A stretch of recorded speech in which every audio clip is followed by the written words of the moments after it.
शख्सियत को जो आपके बीच आते ही आपको निश्चित रूप से प्रभावित करेंगी।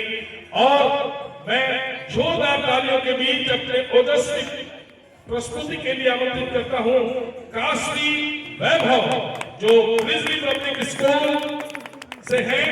काशी वैभव, और मैं पुनः आपसे गुजारिश करूंगा एक बार जोरदार तालियां इस बच्चे के लिए, क्योंकि जब आप इनको सुनेंगे तो लगेगा कि निश्चित रूप से ये आज इनकी जो प्रस्तुति होगी आप सबके बीच काफी बेहतरीन होगी। बहुत बहुत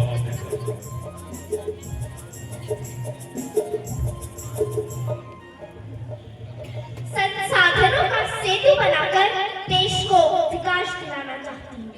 हाँ, मैं राष्ट्र निर्माण करना चाहती हूँ। घर आई उस नई नवेली दुल्हन को लक्ष्मी समान दर्जा दिलाना चाहती हूँ। हाँ, मैं राष्ट्र निर्माण करना चाहती हूँ। आरक्षण के इस दौर में, जी आरक्षण के इस दौर में बेटियों को उनकी माँ के गर्भ में आरक्षण दिलाना चाहती हूँ। हाँ, मैं राष्ट्र निर्माण करना चाहती हूँ। A very warm and a hearty welcome to all the dignitaries and a frenetic morning to exuberant brothers and sisters of incredible India.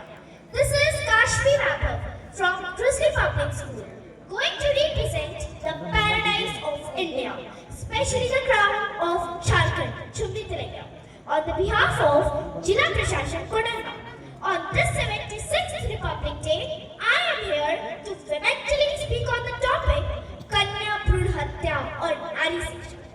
कहते हैं जहाँ नारियों की पूजा होती है वहाँ देवताओं का वास होता है। जी हाँ श्रीमन, जिस देश में गाय को माता मानकर पूजा की जाती है, उसी देश में कन्या भ्रूण हत्या जैसे जघन्य अपराध भी हो रहे हैं। संसार का हर प्राणी जीना चाहता है और किसी भी प्राणी के प्राण लेने का अधिकार किसी को भी नहीं है, पर अन्य प्राणियों की बात कौन करे? आज तो बेटियों की जिंदगी कोख में ही छीनी जा रही है। मानव ने अपने स्वार्थों की पूर्ति के लिए स्त्रियों के साथ अन्याय कर पुरुषों की तुलना में उनकी संख्या घटाने का अमानवीय कार्य भी किया है। भारत में पिछले कुछ दशकों में स्त्री पुरुष लिंगानुपात में आए असंतुलन का मुख्य कारण कन्या भ्रूण हत्या है। भारतीय समाज में यह अवधारणा रही है कि वंश पुरुषों से ही चलता है, महिला से नहीं। सभी लोग पुत्र की चाह रखते हैं एवं उनकी तुलना में अधिक लाड प्यार देते हैं पुत्रों को। मैं माताओं से पूछना चाहती हूँ कि अगर बेटी नहीं पैदा होगी तो बहू कहाँ से लाएंगे? वे ये भूल जाते हैं कि कल्पना चावला हो या सुनीता विलियम, हेमा दास हो या साइना नेहवाल, इंदिरा गांधी हो या सावित्रीबाई फुले, मैरी कॉम हो या पीटी उषा, सभी ने अपने अपने क्षेत्रों में भारत ही नहीं बल्कि पूरे विश्व को गौरवान्वित किया है।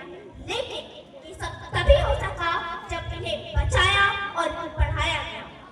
मान्यवर, किसी भी स्वस्थ एवं उन्नत समाज और राष्ट्र के विकास में नारी का विशेष महत्व रहा है और सबसे महत्वपूर्ण है उस राष्ट्र की आधी आबादी अर्थात महिलाओं का शिक्षित होना, क्योंकि कहते हैं यदि एक पुरुष शिक्षित होता है तो केवल वही शिक्षित होता है, किंतु यदि एक स्त्री शिक्षित होती है तो पूरा परिवार शिक्षित होता है।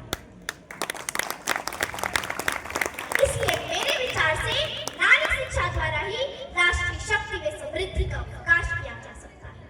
और अंत में मैं बस इतना ही कहकर अपनी वाणी को विराम देना चाहती हूँ कि लड़कों जैसी लड़कियां भी माँ के कोख में पलती हैं। लड़कों जैसी लड़कियां भी माँ के कोख में पलती हैं।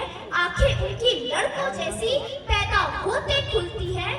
सांस उनकी बेदर्दी से कोख में रोकी जाती है। उनको हक है जीने का, वो भी जीना चाहती है, वो भी जीना चाहती है।